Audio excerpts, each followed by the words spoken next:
First reaper death சீல்லாம் என்னன்னு பார்த்துடலாம். இந்த ரீப்பர் டெத் சீலை யார் கண்டுபிடிச்சான்னு பார்த்தீங்கன்னா அது நம்ம உசுமாக்கி கிளான் தான். ஸோ அந்த ரீப்பர் டெத் சீலுக்குள்ள இருக்கிற ஒரு காடோட பேர் தான் ஷினிகாமி. நம்ம ஷினிகாமியை சமன் பண்ணோம்னா அதுக்கு மொத்தம் 2 வழி இருக்கு. அதில் மொதல் வழி பார்த்தீங்கன்னா ஆன்சைன்ஸ், இன்னொரு வழி பார்த்தீங்கன்னா மாஸ்க் யூஸ் பண்ணி பண்ணுறது. நம்ம உசுமாக்கி கிளான்ல இருக்க முக்காவாசி மெம்பர்ஸ் பார்த்தீங்கன்னா இந்த ஜுட்சுவை யூஸ் பண்ணுவாங்க.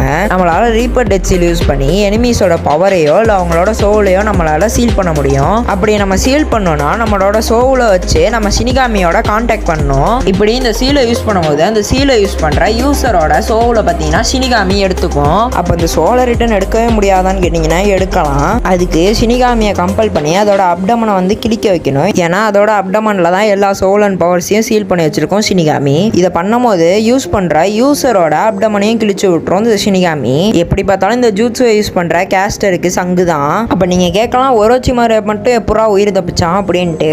ஃபுல் வீடியோ லிங்க் டைட்டில் மேலே கொடுத்துருக்கேன், மறக்காம செக் பண்ணி